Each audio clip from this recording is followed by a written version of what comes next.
Հարգելի գործընկերներ, ասելիքը շատ է, ժամանակը քիչ, ես դրա համար կարճ կխոսեմ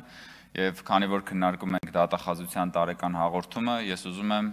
մեր ընդդիմադիր գործընկերներին ասել, որ հարգելի գործընկերներ, մարդակերների իշխանության ժամանակաշրջանը Հայաստանում անշրջելիորեն փակված է։ Եվ դուք այդ մարդակերների իշխանության կարկառուն ներկայացուցիչներն եք, պարոն Օհանյան, դուք առանձնահատուկ կերպով, որովհետև մարտի 1-ին 2008 թվականի մարտի 1-ին դուք եղել եք գլխավոր շտաբի պետ եւ ըստ էության կիսել եք այն պատասխանատվությունը այն պաշտոնյաների բարձրագույն ղեկավարության, որոնք որ պատասխանատու են մարտի 1-ի համար։ Երբ որ Հայաստանի Երևանի, երբ որ մայրաքաղաքի փողոցները դարձրել եք սպանդանոց, սեփական քաղաքացիների վրա կրակելով, դուք դրա պատասխանատուն եք։ Հիմա եկել եք մարտի 1-ին եք խոսում, մարտի 1-ի մասին եք խոսում, բայց նորից եմ ասում, մարդակերների իշխանության ժամանակաշրջանը վերջնականապես փակված է։ Եվ այդ մարդակերները պատերազմի եռագլուխ կուսակցության ֆորմատով այսօր ցանկանում են նորից վերադառնալ իշխանության, բայց ասել ենք ու ասելու ենք, դուք ձեր ծոծորակը կտեսնեք պատերազմի եռագլուխ կուսակցություն, բայց Հայաստանում այլևս իշխանություն չեք տեսնի, որովհետև ձեզ միավորում է Թալանը, եւ դրա համար էլ դուք Հայաստան խմբակցությունը, ընդդիմությունը, նաեւ մյուս խմբակցությունը դիմել էիք վիճարկելու Սահմանադրական դատարանում ապօրինի գույքի բռնագանձման մասին օրենքը, ձեզ միավորում է քաղաքական սպանությունները, ու դրա համար դուք այսօր եկել եւ արդարացնում եք այն սպանության փորձերն ու ահաբեկչությունը, որոնք որ ահաբեկչության փորձերը, որ տեղի են ունեցել, ուրեմն վերջին շրջանում, եւ Գեղամ Մանուկյանն ասում է, դե լավ ինչ կա, որ խոսում, խնդում են, բան, ասում են, դե հենա մի քանի օքի էլ կգյուլես, այն մեկն ասում է, դե բայց կարող է մերոնցից էլ գյուլեն։ Ես պատկերացնում եմ, որ եթե հանկարծ օրինակ հոկտեմբերի 27-ի ահաբեկչությունը օրինակ կանխվեր, Դաշնակցությունը գալու էր ասել էր դե լավ հիմա բան ինչ Նայիրի Հունանյանը բան ընդամենը ռոմանտիկ տղերք էին էլի բան ոնց որ ասում էր Վազգեն Մանուկյանը։ Ուղղակի այս դեպքում, այն դեպքում այդ ահաբեկչությունը չի եղել կանխել, այս դեպքերում կանխվել է եւ այսօր այդ ձեր սրբազանը եւ մյուսները ճաղերի յետևում են ահաբեկչություն կազմակերպելու այդ փորձի համար։ Բայց եւ ամփոփելով ես ուզում եմ մի բանի վրա ուշադրություն հրավիրել, որի մասին քիչ է խոսվում։ Պատերազմի եռագլուխ կուսակցության 3 առաջնորդների շահերի կենտրոնն էլ Հայաստանը չի։ Պատերազմի եռագլուխ կուսակցության 3 առաջնորդների ֆինանսական ռեսուրսների մի զգալի մասը գտնվում է Հայաստանից դուրս եւ գտնվում է նույն տեղերում, հա։ Ռոբերտ Քոչարյանի ֆինանսական միջոցների մի մասը, Գագիկ Ծառուկյանի ֆինանսական միջոցների բիզնեսների մի մասը, Սամվել Կարապետյանի ֆինանսական միջոցների առյուծի բաժինը չեն գտնվում Հայաստանի Հանրապետությունում։ Ձեր շահերի կենտրոնը Հայաստանի Հանրապետությունը չի, ու եթե հանկարծ որևէ իրավիճակում դուք կանգնած լինեք ընտրության առջև ընտրել Հայաստանը, թե ընտրել ձեր իրական շահերի կենտրոնը, որտեղ որ գտնվում է ձեր փողը, դուք ընտրելու եք ձեր իրական շահերի կենտրոնը, հենց դրա համար է, որ դուք շահագրգռված չեք Հայաստանում խաղաղությամբ, որովհետև խաղաղությունը չի նպաստում ձեր փողերի պաշտպանությանը եւ ձեր հարստության ավելացմանը։ Այդ է խնդիրը։ Եվ հիմա երբ որ դուք գալիս եք խոսում եք բանից, հանցավորությունից, խոսում եք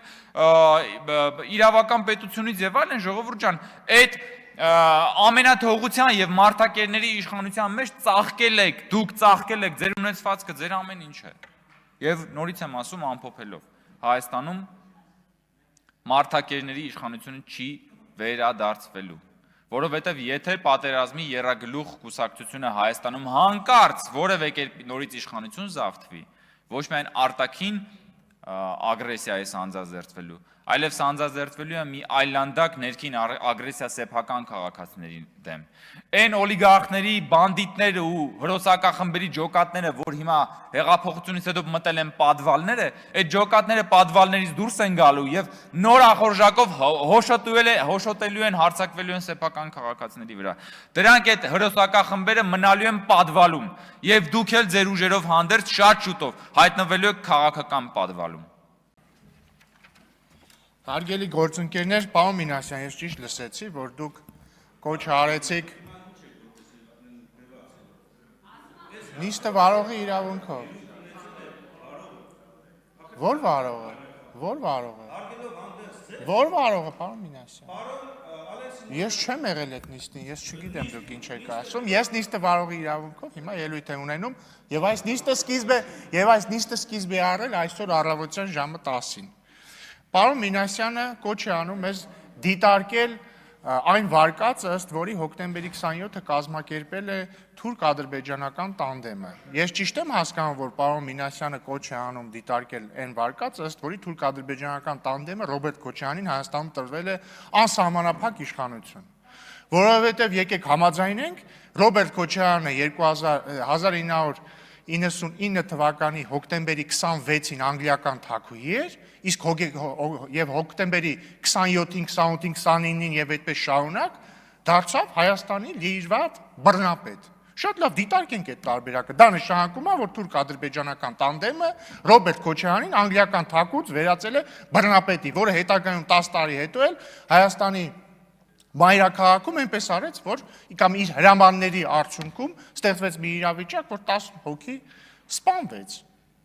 Կամ որ ասում են մարտի 1, ընդհանրապես խոսում են մարտի 1-ի բացահայտումից։ Ժորժ ջան, էլի ես դատարկության հետ եմ ես խոսում։ Դատարկություն բառից ֆիզիկական իմաստով, ոչ հոգեպես։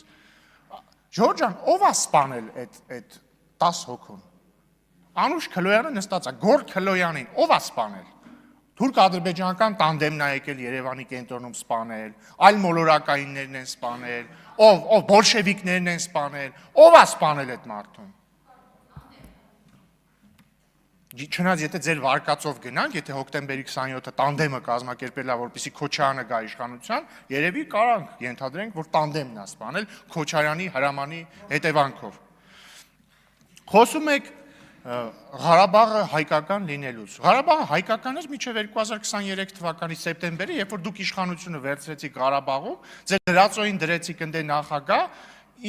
ու դրանից մի քանի օր հետո ինքը լուծարման փաստաթուղթ ստորագրեց, ու մարդիկ դուրս եկան Ղարաբաղից ձեր գործողությունների արդյունքում։ Դուք եք այնպես արել, որ Ղարաբաղը դադարի լինել հայկական, ձեր գործողությունների արդյունքում։ Ու երբ որ մենք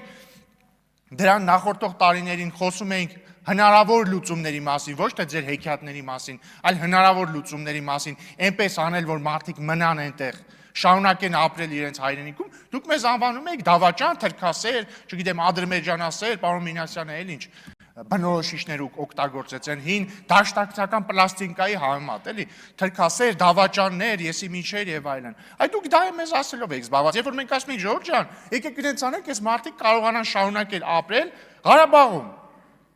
Դուք ասում եք, չէ, այդ դավաճաններ, ո՞նց եք հանդգնում չխոսել նրա մասին, որ 7 շրջանները պետք է շարունակեն լինել Լեռնային Ղարաբաղի մաս, որովհետև դա սահմանադրության մաս է Լեռնային Ղարաբաղի։ Կամ ասում եք, այդ դավաճաններ, ո՞նց ես դուք անկախությունից չեք խոսում Ղարաբաղի։ Արդյունքում ինչ ա եղել։ Հիմա դուք եկել ստեղ ձեր դաշնակցական բնավորության համաձայն լացուկոց եք դրել, ասում եք վերադարձի իրավունք, չէ, մենք այլ հարց չենք դնում, վերադարձի իրավունք, այդ ձեր ցավը տամ, այդ մարդիկ ընդեղ էին, վերադարձի կարիք չկար, ինչ եք մենք մեզ դավաճան ասում, երբ որ մենք փորձում ենք նենց անենք, որ այդ մարդիկ մնան այդտեղ։ Դե ես հարցի պատասխանը գիտեմ ինչի, այդ հարցի պատասխանը գրված է 004 շրջաբերականում, գրած է, որ սկզբից պետք է Ղարաբաղում իշխանափոխություն անենք, հետո Հայաստանում իշխանափոխություն անենք, հետո այնպես անենք, որ հավանական սցենարում, երբ որ երաշխավորը որոշի ուղիղ իրեն ենթարկեցնել Ղարաբաղը, Ղարաբաղի եւ Հայաստանի ճակատագիրը որոշվի որպես մեկ ամբողջություն, եւ որ արկա իրավիճակում եւ մեր այս ժամանակներում մեկ-մեկ պետք է լինում ինքնիշխանության մակարդակը նվազեցնել։ Այդ դրա համար էլ այս ամինչը արել եք, դրա համար էլ այս ամինչը անում եք, դրա համար էլ Եռագլուխ կուսակցությամբ միավորվել եք են Կալուգացու հետ, մեկել են Բելարուսամետի հետ եւ ուզում եք երկիրը տանեք ձեր սիրած 004 շրջաբերականի ճանապարհով։ Մենակ ես չեմ հասկանում ոնց կարող է ձեզ դաշ չլինի, դուք ոնց կարող եք չտեսնեք կամ չնկատեք, որ ասենք այդ երաշխավորը, որը երաշխավորում էր, որը չգիտեմ ինչ պետք է աներ, այդ երաշխավորի աշկերի առաջ մի ամբողջ ժողովուրդ ստիպված եղավ լքել իրենց տները։ Ոնց դուք չեք նկատում ու ոնց չեք գոնե ինչ որ փոփոխություններ մտցնում ձեր դավաճանական 004 շրջաբերականի մեջ, որ գոնե մի քիչ ավելի քիչ դավաճանական լինի։ Չնայած այդ հարցի պատասխանն էլ գիտեմ, բայց դուք ով եք, որ ընդհանրապես փոփոխություն մտցնեք։ Այդ 004 շրջաբերականը դուք չեք գրել, այդ 004 շրջաբերականը գրել ձեզ տվել են։ Կհիշեք են հայտնի ձայնագրությունը, որտեղ Քոչարյանի ձայնին նման ձայնով մեկը խոսում է ինչ որ ռուսերեն լեզվով, խոսում է ինչ որ մեկի հետ ու ասում է դե 2018 թվականին դուք ինձ ասեցիք արի Հայաստանի քաղաքական դաշտ, հիմա խնդրում եմ մենակ դուք կարաք այս հարցը լուծեք, ես այս պայմաններում էլ չեմ կարող մնալ, մի բան արեք դուրս գամ այս իրավիճակից։ Այդ նույնը ում հետ ինքը խոսում էր, այդ նույնը կամ նույնները կամ նույն կառույցը 004 շրջաբերականը գրելա տվելա ձեզ։ Կամ այն նույն կառույցը, որը հավանաբար Կալուգա քաղաքի հարկայինի պետի տեղակալին հանձնարել է, որպեսզի նա հանձնարարի կալուգացի մի քաղաքական գործչի, որ ինքը գա Հայաստան ու էլի ձեր հետ սենց խաղեր տա, հետո չգիտեմ ինչեր անի, այդ նույնն է ձեզ 004 շրջաբերականը տվել։ Բայց ավարտելով ելույթս ուզում եմ ասել, սիրելի գործընկերներ Հայաստան խմբակցության, որ մյուս գումարման ազգային ժողովում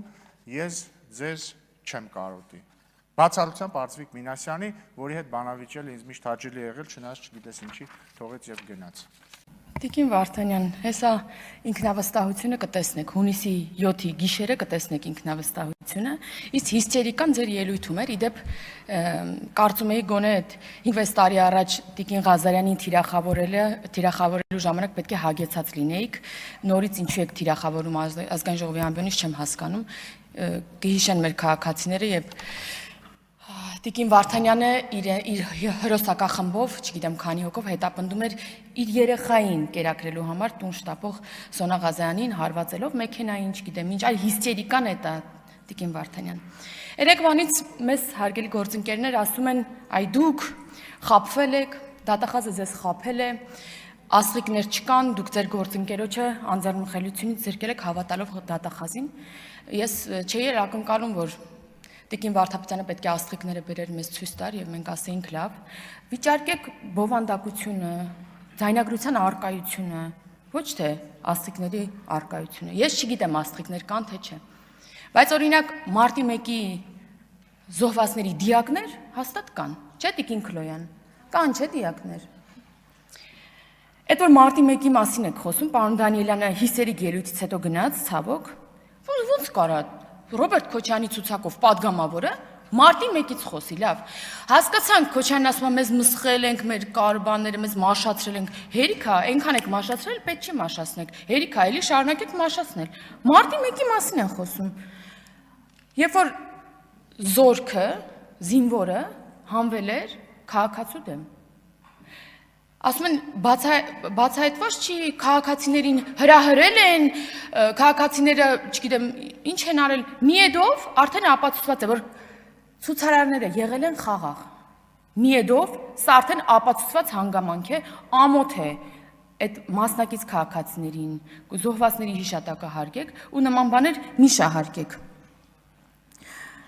Էլ չեմ ասում կոծկելու հանգամանքը եւս մարտի 1-ի հետևանքները կոծկելու հանգամանքը եւս ապացուցված է։ Ինչպես էին փամփուշտներ փոխել ու մնացածը։ Կամ սահմանադրության պահպանումից խոսացող մարդիկ, իրանց համար խնդիր չի, որ սահմանադրությունը խախտվել է նրանով, որ զորքն է հանվել քաղաքացու դեմ։ Բայց վերադառնալով մեր ոչխարներին, Գալստանյանի ձայնագրությանը։ Ասում էր երեք պարոն Գեղամը Մանուկյան, ասում էր, այ մարդկանց մտածել եք ուզել են գնդակահարեն այդ մարդիկ։ Ես մտածում եմ, որ ես անկեղծ մտածել եմ, որ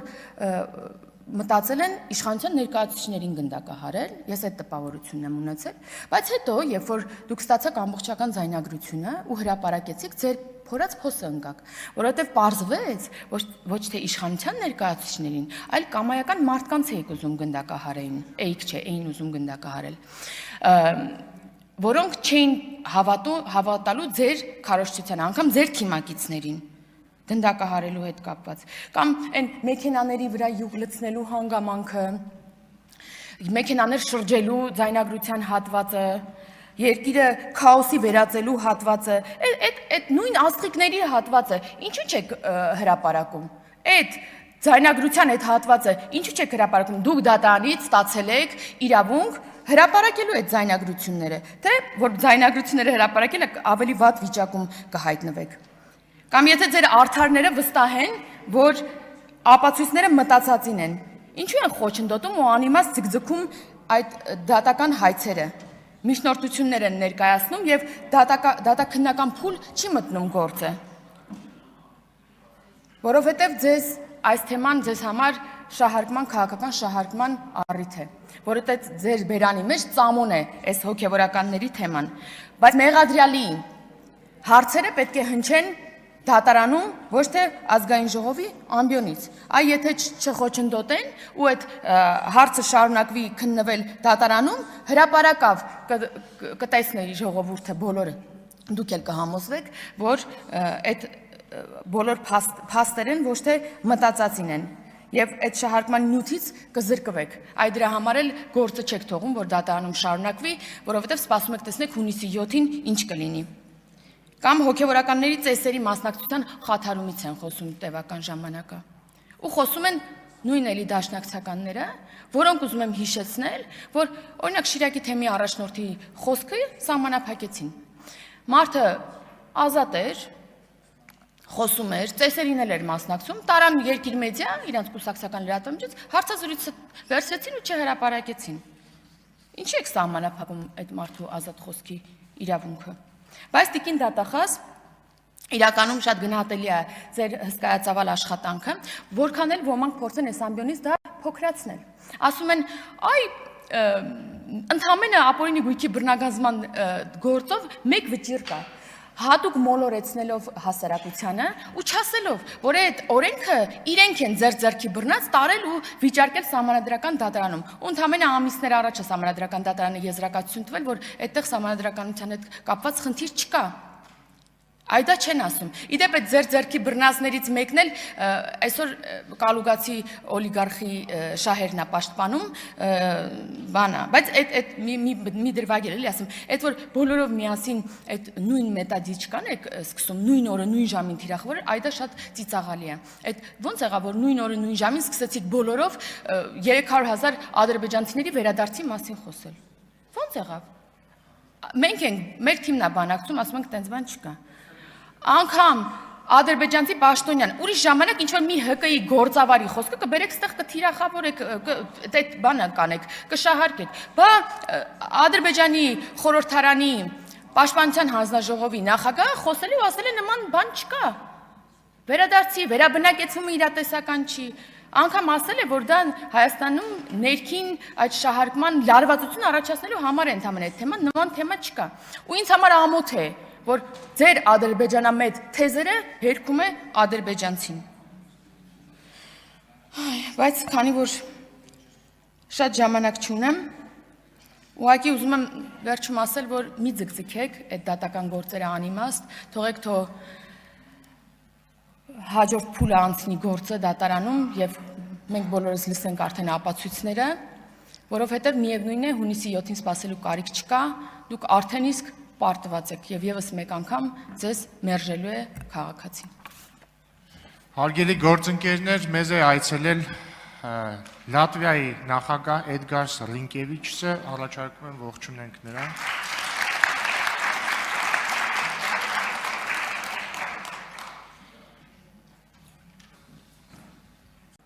Շնորհակալ եմ, մեծարգո ազգային ժողովի նախագահ, հարգելի գործընկերներ, քննարկում ենք դատախազության տարեկան հաղորդումը։ Քանի որ քարոզարշավի սկսելուն մնացել են հաշված ժամեր, ամեն ուժ փորձում է հասարակությանը ներկայանալ իր հաջողություններով եւ ձեռքբերումներով։ Մենք խոսում ենք մեր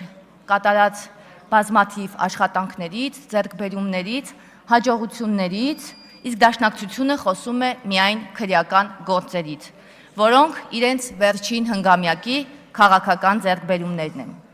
Եվ ամենաշատ քննարկվողը։ Ամիսներ շարունակ եւ այսօր ահաբեկչության մեղադրանքով կալանավորված մի խմբակ հորջորջել է Բագրատ Սրբազանի եւ 18 արդարների գործ։ Եվ արդեն որերորդ անգամ խոսում եք, որ քրեական գործը շինծու է, փաստերը կեղծվում են, գաղտնալսումները ամանորյա հանդեսի մասին են, հետեւաբար երկաթյա աստղիկներն էլ ձյան փաթիլներ էին։ Կուտ դրամաբանություն։ Զրույցներ երևի մտադրությունների մասին ինչ-որ հռչակագիր էր, հա։ Եթե շինծու է, ինչու եք դատաքննությունը ձգձգում անհարկի պատճառաբանություններով։ Ինչու եք տարբեր առիթներով Բագրատենց գաղտնալսումից ձեզ հարմար հատվածներ կարդում ու սկսում մեկնաբանել ձեր ձևերով։ Ձեր այդ կեղծ մեղադրանքները առ իրավապահ մարմինների ոչ ոք վաղուց լուրջ չի ընդունում, բացի Զվարթնոցի տաճարի ֆոնին մեծ սպասի տխրությամբ լուսանկարված մարդկանցից։ Իդեպ, ձեր գործընկերը ասում էր, որ Զվարթնոցը հեթանոսական տաճար է։ Մենք բոլորս գիտենք, որ Զվարթնոցը հեթանոսական տաճար երբեք չի եղել, բայց չշեղվեմ։ Մի ամիս էլ կխոսեք, քարոզարշավը կավարտվի, ակնհայտ է, ձեզ չեն ընտրի, քանի որ ժողովուրդը երբեք չի սիրում, երբ իրեն փորձում են միամտի տեղ դնել եւ օգտագործել սեփական շահերի համար։ Մարդիկ վաղուց հասկացել են ձեր սեզոնային պայքարների նպատակը եւ իմաստը։ Դուք ձեր բազմափորձերով չուզեցիք հասկանալ, որ այսպես կոչված ձեր սրբազան պայքարը ավարտվել էր դեռևս սաղմնային վիճակում, երբ սպիտակ հագնված սև հոգով մարդը Հանրապետության հրապարակում ժամանակ տվեց Նիկոլ Փաշինյանին։ Այ այդտեղ ձեր բոլոր պայքարներն ավարտվեցին անդառնալիորեն։ Եթե դա հասկանայիք, հուսահատ քայլի չէիք դիմի եւ մարդկանց գյուլելու ծրագրեր չէիք որոճա եւ այսօր այդ հորինածին 18 արդարների մասին կոկոտ չէիք պատվի։ Ամբիոնի մոտ եք գալիս ու ասում ժողովուրդ ձեզ խաբել են։ Մեկն էլ կար անցյալ գումարումում ասում էր ժողովուրդ սովա լինելու։ Չեղավ։ Հիմա ամեն ինչ ճիշտ է։ Մենք վստահել եւ վստահում ենք մեր գլխավոր դատախազին։ Ոչ ոքի, ոչ ոք չի խաբել եւ բոլորը գտնվում են իրենց արժանի վայրերում։ Պարոն Մանուկյանը դահլիճում չէ։ Եկել գլխավոր դատախազից պահանջում է մեկնաբանել քաղաքացիական պայմանագիր կուսակցության նախընտրական ծրագրում ամրագրված եկեղեցու բարենորոգման օրակարգի վերաբերյալ դրույթը։ Դատախազության մասին օրենքում հոդված կա, որը դատախազի ապա քաղաքականացվածության մասին է։ Դատախազը չի կարող լինել որևէ կուսակցության անդամ կամ այլ կերպ զբաղվել քաղաքական գործունեությամբ։ Դատախազը պարտավոր է դրսևորել քաղաքական զսպվածություն եւ չեզոքություն։ Հետևաբար նման առերևույթ, սակայն բնույթով դատարկ պահանջը անլրջացնում է ձեզ, անլրջացնում է ձեր այսպես կոչված պայքարող տեսակը։ Քրեական գործերի մասին շատ եւ անընդհատ խոսելը չի նշանակում, որ դուք ճիշտ եք, դեռ չի նշանակում, որ դուք ազնիվ եք։ Քրեական գործերի մասին այսքան շատ խոսելը միայն մեկ բանի մասին է՝ ասելիքի բացակայության, որը լցնում եք 300,000 ադրբեջանցիների մասին մտածածին հիմարություններով։ Վստահ եմ ասում, որ ձեր նախընտրական քարոզարշավի առանցքային դերակատարումը ստանձնել են այդ հորինածին 300,000 ադրբեջանցիները, որոնցով որոշել եք ահաբեկել քաղաքացիներին։ Մեզ մեղադրում եք Ադրբեջանի հետ խաղաղություն կնքելու մեջ, սակայն մեծ հաճույքով դիմում եք այդ հորինածին ադրբեջանցիների օգնությանը։ Եվ մյուսը, շատ եք սիրում խոսել քրեական գործերից, սակայն այլևս չեք լինելու այս դահլիճում եւ գիտեք ինչու, որովհետեւ ձեր նախընտրական ցուցակին ուշադիր չեք նայել։ Ձեր արդարների ցուցակին։ Ռոբերտ Քոչարյան, մարտի 1-ի ոճրագործության գլխավոր պատասխանատու, 10 հոգի գնդակահարվեց Երևանի կենտրոնում եւ ոչ մի ափսոսանք։ Իշխան Սաղաթելյան ընդհանրապես որևէ կապ չունի քաղաքականության հետ ազգային ժողովի եւ ընդհանրապես ամենաշատ բացակայած падգամավորն է։ Ձեր ցուցակի Սևակ Խաչատյան, հայտնի Սաքուլիկը, ով հանրությանը հայտնի դարձավ, երբ Տարոն Մարգարյանի տեխնատուական թեզի պաշտպանության ժամանակ մի խումբ երիտասարդների հետ գրոհել էր լրագրողների վրա։ Աղմկահարույց դեպքից հետո հանրությունը նշված անձանց անվանեց Սաքուլիկներ։ Իսկ վերջերս էլ հրապարակվեց քրեական գործի հարուցման մասին հաղորդագրություն, որ սույն անձի օգտին 2025 թվականին Վաղարշաբաթ համայնքում ընտրական շարք էին բաժանել եւ շուրջ 60 ձերբակալված անձինք կային։ Գառնիկ Դանելյան,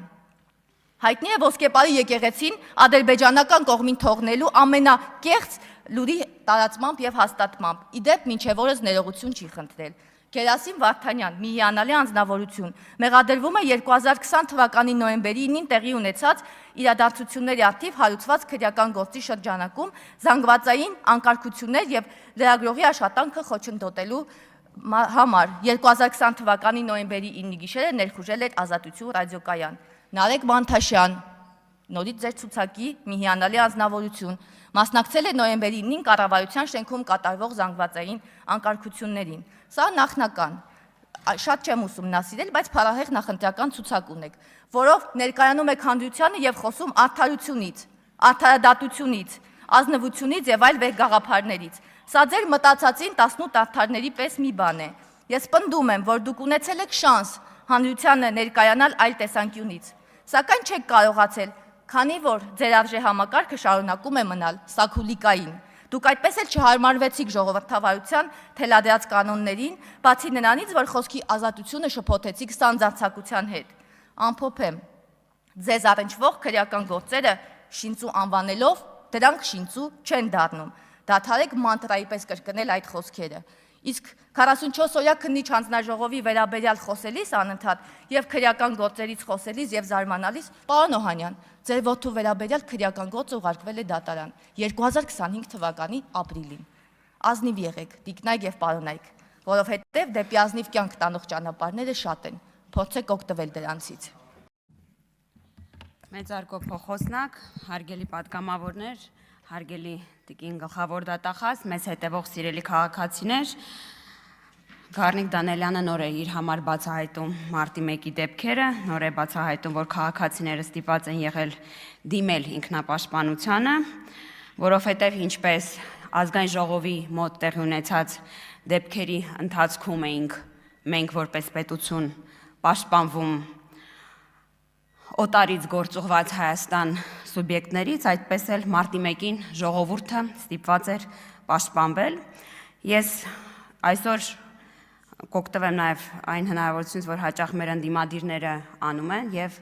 Գառնիկ Դանելյանին կպատասխանի Նիկոլ Փաշինյանը հայտնի դրվագով։ Ոստիկանությունը աշխարհում,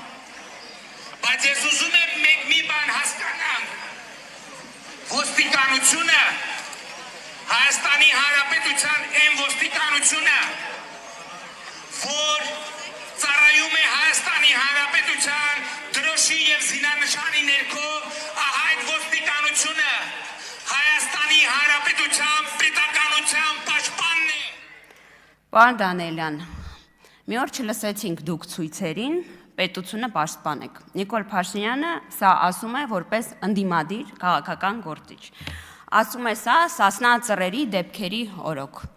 Եվ որ Նիկոլ Փաշինյանը հանդես էր գալիս ընդդիմադիր գործչի կերպարով, բայց ավելի պետականամետ էր, քան շատ պետական գործիչներ։ Որովհետև ինչպես նախկինում, այնպես էլ հիմա մենք հավատում ենք, որ պետության պաշտպանը ոստիկանն է։ Եվ թույլ չենք տալիս ոստիկանությանը, ինչպես դուք նախկինում, գործիք դարձնել ժողովրդի դեմ պայքարում։ Այս էր մարտի 1-ը, ինչի մենք չգիտենք մարտի 1-ի ժամանակ վարչապետը այս հայտարարությունները ինչի է արել, ինչի բերումով է արել, եւ որ կրակել եւ սպանել են։ Ես չեմ հասկանում այս խոսակցությունը ինչ եք դուք անդադ բերում։ Ախր դուք իսկապես կարծում եք, որ շահեկան դիրքում եք մարտի 1-ի մասին խոսելիս։ Ես իսկապես չեմ հասկանում, Արթուր Խաչատրյանն այստեղ չէ։ Էլի բացում է մի թեմա քարտեզների մասին, որտեղ էլի շահեկան դիրքերում չէ։ Գառնիկ Դանելյանը բացում է կրկին ոսկեպարի թեման, որտեղ ընդհանրապես շահեկան դիրքերում չէ։ Ժորժ ջան, այս թեմաները դուք մսխել եք 5 տարի խորհրդարանում։ Դուք եկել սրա մասին խոսել եք, դուրս եք եկել փողոց եւ ձեր 21 թվականի ընտրազանգվածին դուրս չեք կարողացել բերել։ Գիտեք ինչքանն է եկել ձեզ աջակցելու։ Ձեր ընտրազանգվածի կեսը 30,000 մաքսիմում թիվ ա եղել։ Ոսկեպարով Արցախ եք գնում։ Հիմա նախընտրական շրջանում եկել եք նորից այս թեման բացում եք։ Լավ, դուք իսկապես ինքնահայեցման հնարավորություն, ունակություն չունեք։ Ես իսկապես չեմ հասկանում։ Ես երեք լսում եի ուշադիր ձեր ելույթները եւ հետո մտածում եմ երևի կառավարության հետ հարց ու պատասխանին Արթուր Խաչատրյանը Մհեր Գրիգորյանին կհարցնես ինչ քարտեզ եք համաձայնեցրել, բայց չի եկել, չի հարցրել, որովհետեւ պատասխանը չի հետաքրքիր, որովհետեւ պատասխանը իրականում քանի անգամ հնչել է։ Լավ, կգաք հարց կտակ օրինակ տեղի ունեցող Հայաստանում տեղի ունեցող միջոցառումների շրջանակներում 300,000 ադրբեջանցի Հայաստան գործուղելու մասին։ Հապա չեք եկել, չեք հարցրել, որովհետև գիտեք, որ սուտ է, գիտեք, որ պատասխանելու են ու գնալու եք ձեր ընտրողին չիմանաք ինչ ասել։ Իսկ իրականում սիրելի քաղաքացիներ մայիսի 8-ին մեկնարկում է Քարոզ արշավը։ Եվ դուք գնալու եք դռնեդուր եւ ասելիք չեք ունենալու, որովհետեւ եթե դուք ուզենայիք իմանալ ճշմարտությունը, երեք այդ հարցը կհնչեր ազգային ժողովում։ Դուք կստանայիք պատասխան։ Սուտ է 300,000 ադրբեջանցի չի գալիս Հայաստան, չկա տենց թեմա։ Կասեի սուտ է Հայաստանի սուվերեն տարածքից ոչ մի բան չի զիջվում, քարտեզների հարցնել 500 անգամ բացատրել ենք։ Ասել ենք չկա այն մի քարտեզ, կա քարտեզներ, որոնք նախկինում համաձայնեցված եղել են պարիտետային խմբից։ Լավ, Մհեր Գրիգորյանը այս մասին այստեղ քանիցս խոսել է, բայց այս պատասխաններ պետք չեն։ Ձեզ ստեր են պետք, մանիպուլյացիաներ են պետք, որովհետև խորհրդարանում հայտնվելու ձեր միակ հնարավորությունը վախն ու ցավը գեներացնել, դարձնել քաղաքական կապիտալ։ Դրա համար չեք եղել երեք հարց ու պատասխանին։ Դրա համար փախել եք խորհրդարանից, որովհետև չեք փնտրել ճշմարտություն։ Ձեզ ճշմարտություն պետք չէ։ Գլխավոր դատախազի հետ հարց ու պատասխանն էլ ձեզ պետք չէ։ Ձեզ պետք են տեսարաններ, որոնք մենք ձեզ չենք տալուս։ Մեկնարկում է քարոզարշավը քաղաքացիական պայմանագիր կուսակցությունը վարչապետ Նիկոլ Փաշինյանի գլխավորությամբ հայտարարել ենք, լինելու ենք Սյունիքում եւ խոստանում ենք ձեզ հունիսի 7-ին, ձեզ եւ մնացած ուժեղ տղեկին շատ մեծ անակնկալ։ Շնորհակալություն։